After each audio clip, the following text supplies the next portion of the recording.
Welcome to Jurassic Park. I just know that every man I kill, the farther away from home I feel. Quiet down, people! My name is Mr. Abagnale. That's Abagnale, not Abagnale, not Abagnale, but Abagnale. First to the key. First to the egg. Some bad hat, Harry. You yell Barracuda. Everybody says, huh? What?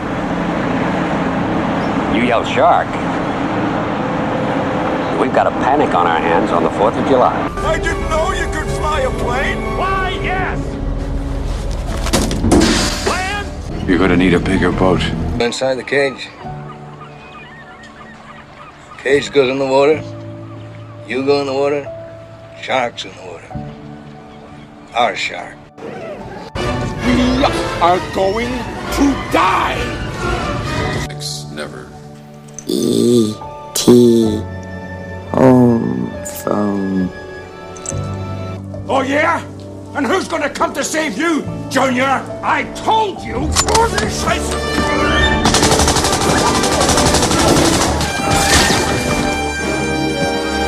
Don't call me Junior. I didn't do enough. You did so much.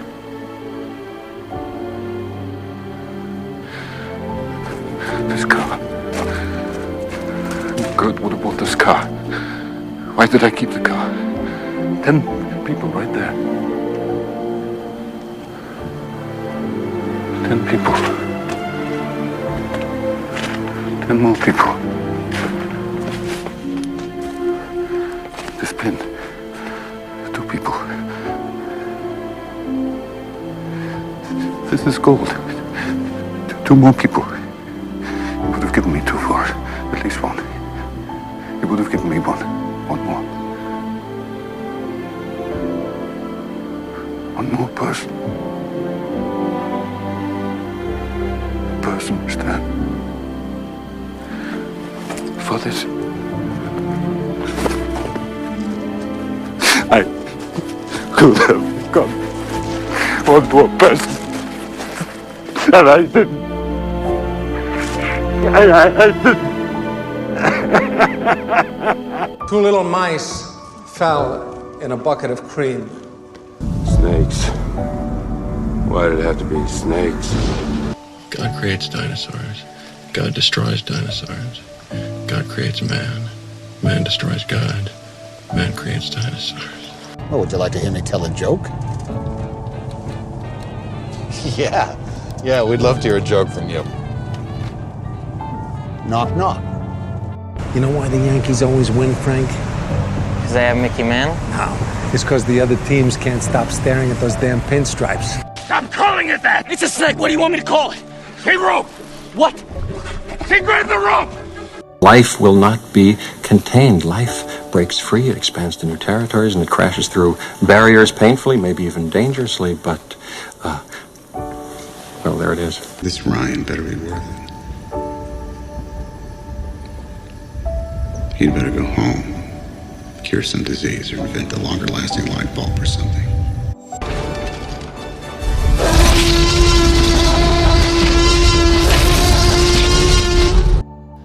Well. With much anticipation, we have finally made it to our first bonus episode of See It, Stream It, Skip It. I am your host, Ethan Collins. Joined alongside me, as always, is my co-host, Celeste Ellis. We recorded this right off the top of our recording for Disclosure Day. And we said, when we were looking at ways to do bonus episodes, we said, you know what? We gotta give Steven Spielberg some love here. So let's do our top 5 favorite Steven Spielberg movies. I honestly thought about doing top 10, but I thought that would take too long. Now I'm starting to regret that decision and walk back on it because there's so many movies that he's done that it's hard to put it into a top 5 list. We talked off mic that it was really easy to do 1 through 3. And then there were 1 and 2 for me. And then there were like 15 movies that we could have put between 4 and 5. So it was really hard to narrow down the list to just 5 because Steven Spielberg just has an incredible body of work. So here are the rules. It has to be directed by Steven Spielberg. You know, one of the hardest things is I honestly thought going into this for the longest time that Steven Spielberg directed Goonies. I don't know why I always thought that, but I always thought that. So Goonies does not make it on this list because he did not direct it. Still, though, like you say, a huge body of work. Although Goonies does really feel like a Steven Spielberg movie, especially in the 80s. It's very adjacent to other things that he did at the time. All right. Do you have any honorable mentions? I have like 10 honorable mentions. Okay, go ahead. Go through them. It's like everything. I like so many of his movies that it was really hard to narrow it down to 5. So my number 5, I keep going back and forth on what I want to say for 5. So I guess what I'll say is, sort of as an honorable mention, I want to say Schindler's List. Okay. Okay, and Schindler's List probably should make the top 5. It's an incredible movie. The story is powerful. He did such a good job directing it. It is so heartfelt and wonderful. But the thing is, it is a movie that I've only recently watched for the first time. And now that I've seen it, I have zero desire to ever watch it again. Not because it's not fantastic. It is. It's great. It is just such a hard watch that I don't think I would ever want to experience it again. I'm really glad that I experienced it once, but it is a one and done for me. That doesn't make it not a fantastic movie. It makes me maybe a coward because I only want to see it one time. No, I think a lot of people feel the way that you feel on that. So I want to put it on this list, but I couldn't put it into my top 5 because the movies that I put in my top 5 are movies that I've seen, maybe over and over and over upwards again. of 10 times each. So, I couldn't, at least some of these movies that are in my top 5, I've seen, I'm not joking, maybe 100 times. So, I couldn't put Schindler's List in that category because I just don't think it fits there. Also, recency bias. Let's not forget. Oh, mine's not recency bias. All of the movies. No, I meant like Schindler's List. Oh, Schindler's List, because I just saw it. I don't Yeah. have the same sort of maybe love that I have for the other 5 that I've listed. Yeah, that's probably true. So I have 3. I have 3 honorable mentions. Okay. And I thought long and hard about this. Okay. And I'm gonna ruffle some feathers here a little bit. E.T. is in my honorable mention. Indiana Jones, Raiders of the Lost Ark, and Saving Private Ryan. Those are all in your honorable mentions. Honorable mentions, not even in my top 5. Okay. So, I mean, Saving Private Ryan is probably like the ultimate history class movie that I feel like everybody should watch at some point in their life. If you want to watch it more than that, I'm a little bit skeptical, but not as skeptical as, my guilty pleasure movie is Schindler's List. Yeah, I feel like Saving Private Ryan is sort of on the same vein as Schindler's List, that they're both really well done, well executed, great movies, but they're just so sad. Saving Private Ryan is a lot more rewatchable, though. That is true. That List. is true. That is true. Schindler's List was a lot more brutal than I was expecting. E.T. is a movie that defined a generation. I mean, it almost could be cited as the beginning of a pop culture. I mean, I agree. In some sort of sense. And then Indiana Jones, Raiders of the Lost Ark, it's the beginning of that series.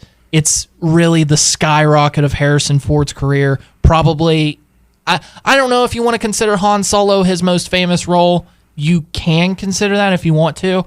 I think the best role that defined Harrison Ford's career is Indiana Jones, or Henry Jones Jr. Yeah, I agree. I think that Harrison Ford would probably tell you that he likes Indiana Jones as a character more than he likes Han Solo. Yeah, I 100% agree. All right. So, with that said, Celeste, please present your number 5. Well, E.T. is my number 5. Okay. Because I really do think it didn't just like start a pop culture phenomenon. I think it is the movie that most encapsulates like a teen adventure film or 100%. like a young kid adventure film. I feel like without E.T., we don't get things like The Goonies. Certainly, we don't have movies that are targeted to like preteen demographics. I think that's all part of Casper. E.T. That's all part of E.T. Yeah, we don't get Casper without E.T., and you know how important Casper is to me. Yes, I do know how important. Side story, Casper is a result of Schindler's List. All of the people that worked on Schindler's List were Steven Spielberg's people, and to get them out of their horrible, dark depression after making Schindler's List, they all decided to make Casper a kids movie to try to pull them back into the light after suffering with Schindler's List for so long. My number 5 is Catch Me If You Can. Okay. Because this may shock you. I loved Catch Me If You Can as a kid. And one of the weirdest things is that score from Catch Me If You Can is one of the most in my head, will always be in my head tunes that I will always hear. Do-do-do, do-do-do-do. And it's just, it's a movie that you can pay attention to and have a great time. It's a movie that you can have on in the background and have a good time. Focus on another thing. It's a guilty pleasure. It's a serious movie. It's a comedy. It's a rom-com. It's everything. That's true. And that's why it is my number 4. We did not discuss our lists with each other. Yes, we did not. Prior to this. So I did not tell Ethan that I was going to put Catch Me If You Can as my number 4. But for me, I think it's a fantastic movie.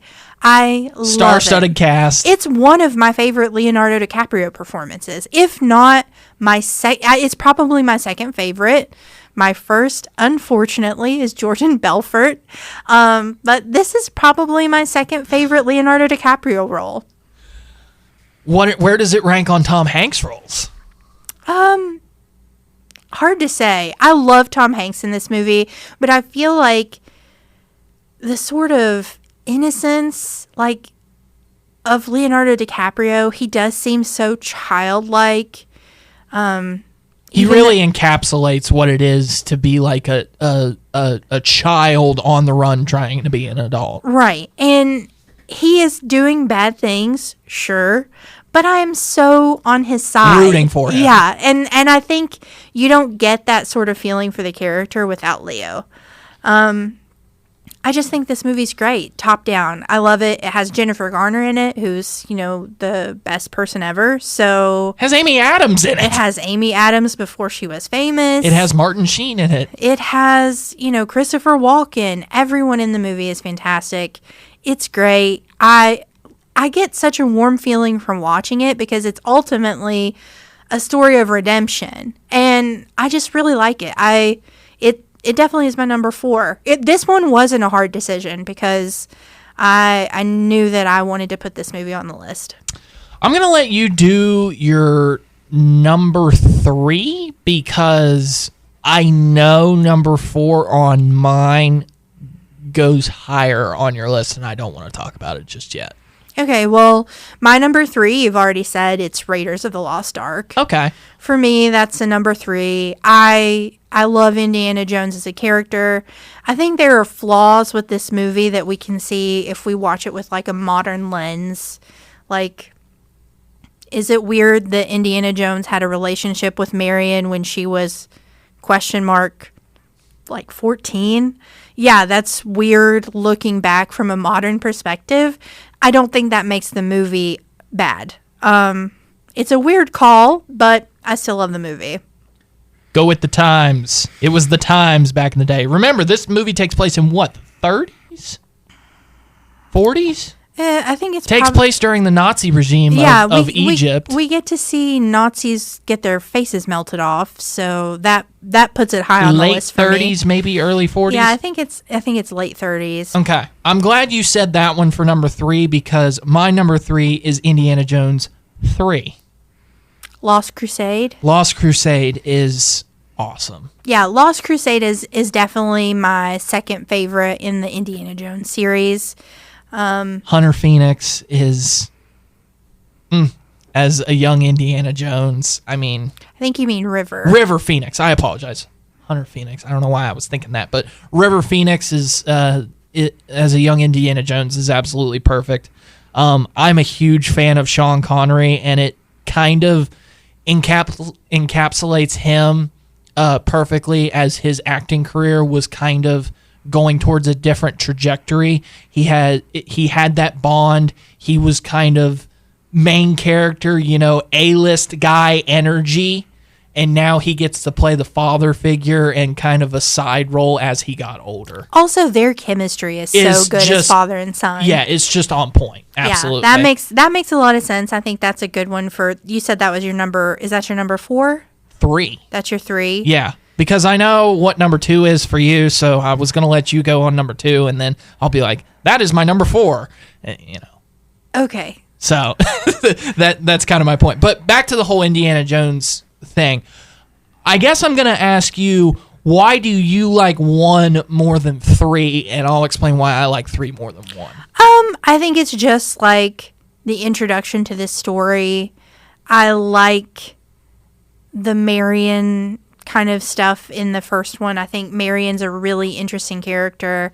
I don't know. I just really like the first one. So, scenery, number 1 for 3, because I love the whole, I believe it's Rome that they're in, right? In the beginning. It's honestly been so long since I've watched it that I don't remember. The Nazi castle thing is just... I don't know why, but there's a little bit of nostalgia there. It's one of the reasons why I want to go to Europe so bad and just like visit things. And I also kind of like the whole Crusaders part of it. I like I don't know why, I just find it a little bit more enjoyable than the whole Ark of the Covenant thing. Now, I understand both of them have their little bit of religious aspects to them, and that's one of the reasons why I like the Indiana Jones series so much, and why I don't like 2. I like 4 more than I like 2, because they kind of got away from the whole looking at it from an archaeological and a religious history perspective, and they kind of got back to their roots with 3, 2, 1, and I think the supporting cast is better in 3 than it is in 1. Oh, okay. Well, I think the actress's name is Karen Allen. She plays Marion. I really like her in that supporting role. I like the villains a lot in 1. I think the main Nazi guy is really entertaining as a scary Nazi. I also really like the Ark of the Covenant sort of story. I think it's interesting. Like, I also like the question of, is the Ark of the Covenant even real? Like, is this an actual thing? So I find the story of the first one, I think, just more entertaining. It is a close second, I think, because I do love the Sean Connery relationship with Harrison Ford. Yeah, I that's my main thing. Is I just love that kind of. And at the absolute bottom of the list for all Steven Spielberg projects is Temple of Doom. I wouldn't necessarily say it's at the bottom. I hate that movie. I really hate it. I just didn't like it. I mean, first off, it bothered me as a kid because he, reaching into the chest and Kalima, Kalima. It's very scary. That terrifies you as a child. Thanks, Mom and Dad, for that. Yeah, I think I watched it as a way too young kid also. I also find, no offense to her, it's probably the way the character's written, but I find the love interest of Temple of Doom.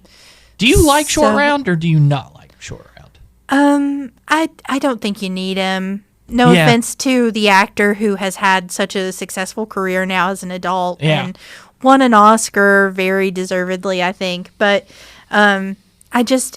I don't think you need the character there. I think he does make sense as, I think, Data in Goonies. I 100% I think agree. it's the same character with a name change. He does the same kind of stuff, and he makes a lot more sense in Goonies than he does in Temple of Doom. Okay. Number 2 for you is my number 4. Once again, we didn't really discuss our list beforehand, but I know her, she knows me. Both of our favorite movies of all time are number 1. So I know which one that she's going to pick for number 2. So number 4 for me and number 2 for you is Jurassic Park. There you go. Jurassic Park's a perfect movie. End of story. No, I love Jurassic Park. I have always loved it. It actually terrified me when I was little. It holds up so well. It holds up so well. I can remember, this is a real throwback for the old heads listening, but my parents had rented it on VHS. And this From was Blockbuster? Or was it a local movie store? It's called the Movie Hut. Yes. We did not have Blockbuster. But locally owned, shop small, the Movie Hut. They had rented it and put it on, and I went to bed and snuck out and watched a few scenes of it and was like weeping hysterically because it scared me. That's funny. It's like a very vivid memory. You know what's funny is I don't have vivid memories of watching any of these movies for the first time other than my number 1.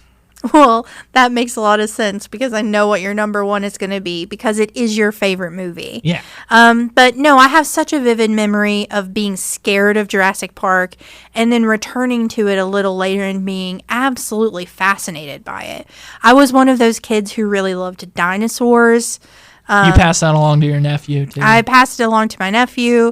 I passed it along to my brothers. We were a big dinosaur family, so I loved it. I love all the characters. I think the acting is fantastic.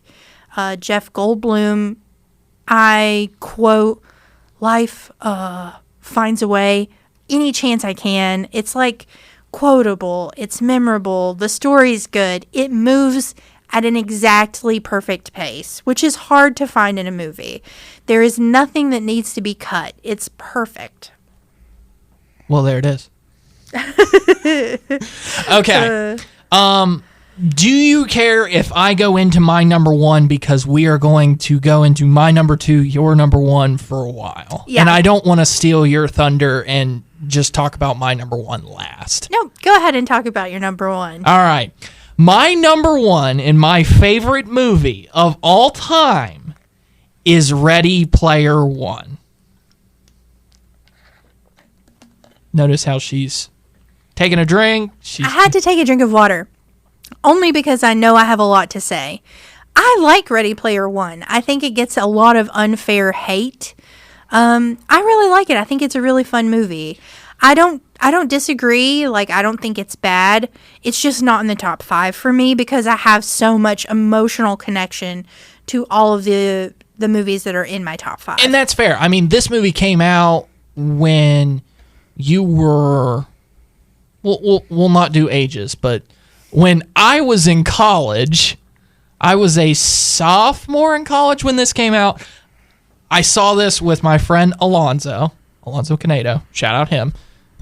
We went and saw this movie, and I remember when the opening credits rolled to that movie and Van Halen's Jump started playing, and my friend leans over into me, and he was a quiet guy. He never really liked to say much, especially during movies. He liked to sit back, be quiet, and enjoy the movie. That's why I love taking him to movies.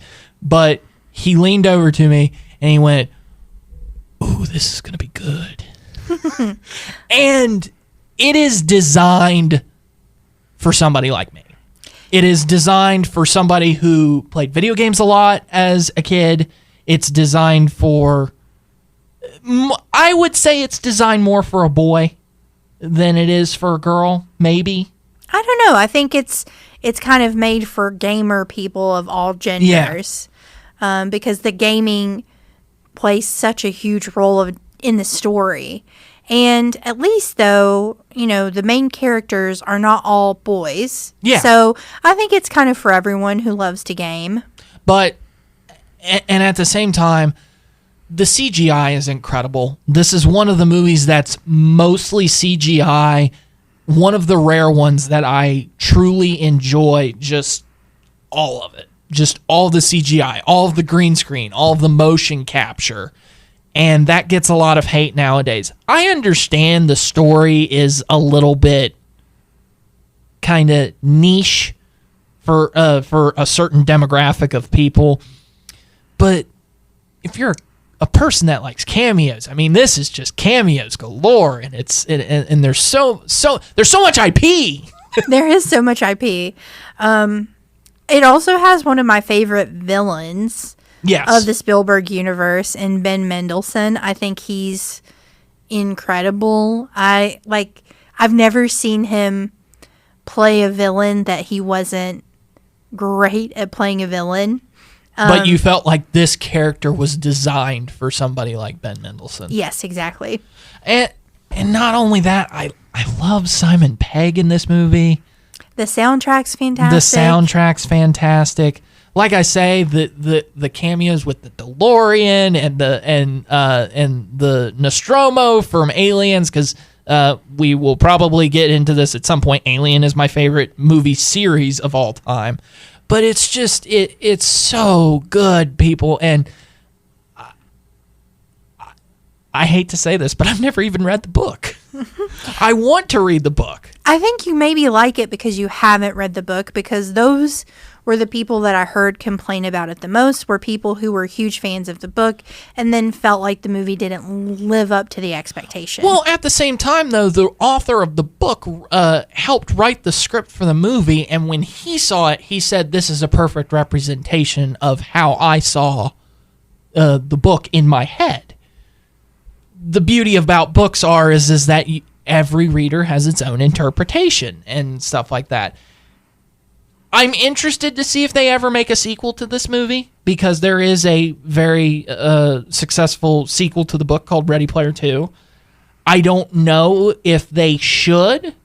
Don't get me wrong, I'll be one of the first people in there to see it, but I think it starts middles and ends perfectly. Yeah, I think you really get all of the story, and it doesn't feel like it's missing anything. You don't feel like you have to have a sequel. Number 1 for Celeste is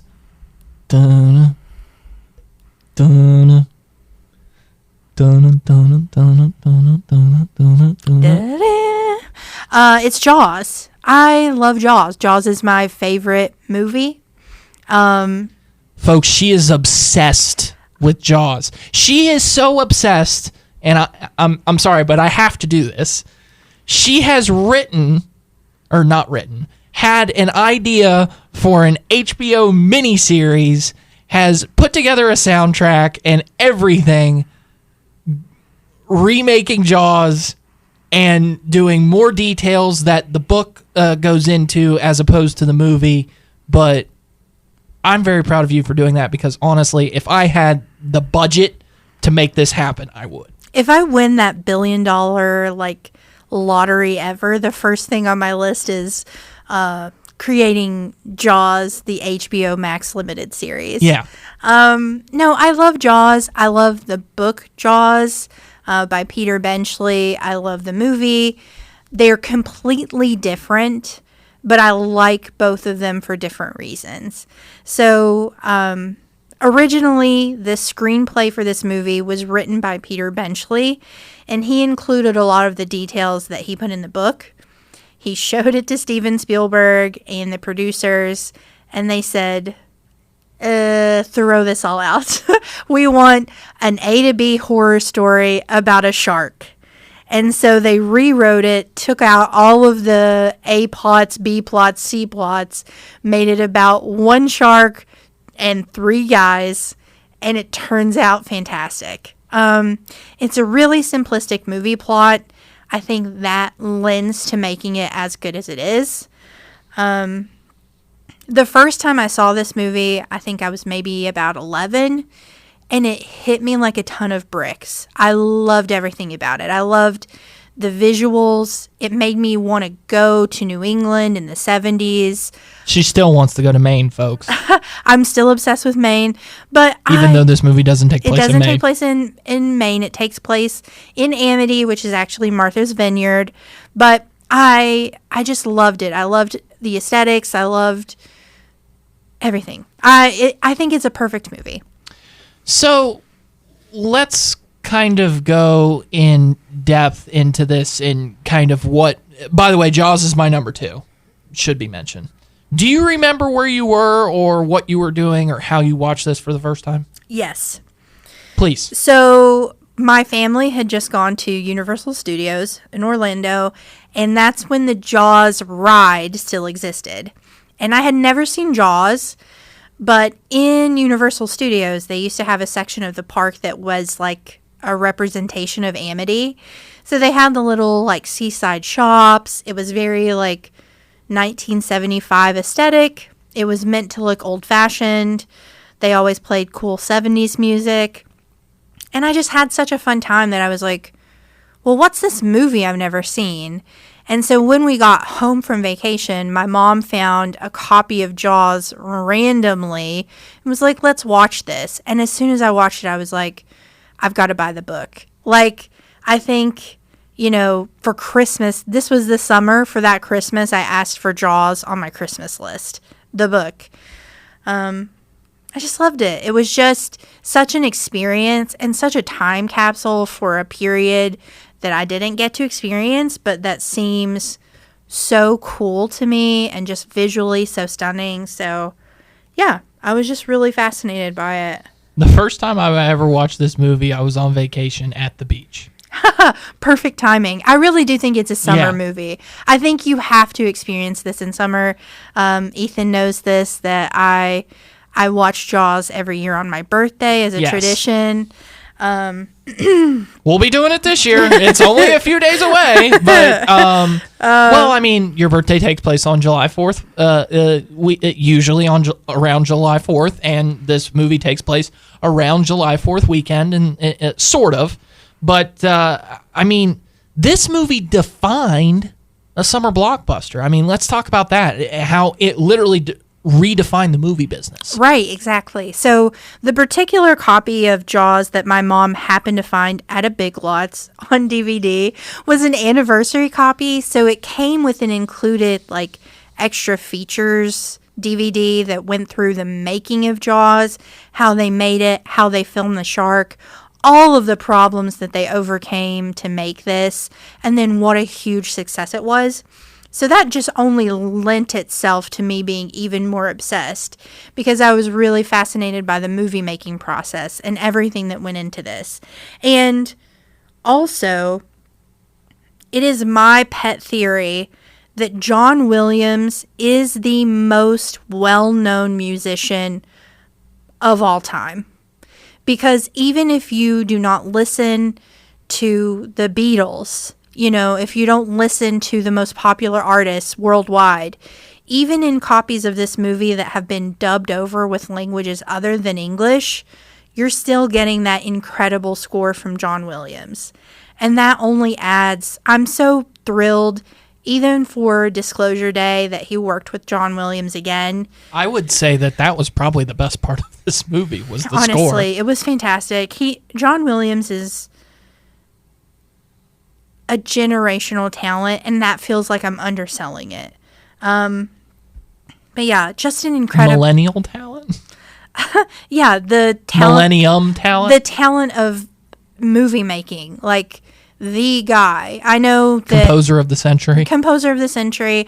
I think he's the most popular artist. If I played the theme song from Jaws to someone in Thailand, they're going to recognize it. If I played it to someone in Japan, they're going to recognize it. If I played it to someone in Russia, on and on and on. You know, it's like the universal language is music, and his music is in all of the most popular films. So I have a love of John Williams. I have a love of, you know, scrappy young director Steven Spielberg, who had mostly just done TV, just taking an absolute swing on this crazy project that every single thing went wrong on set. And somehow it turned into this absolute masterpiece that revolutionized filmmaking for the next 50 years. So, yeah, I love Jaws. I think that's a fair way to end it. All right, so we're going to recap this here.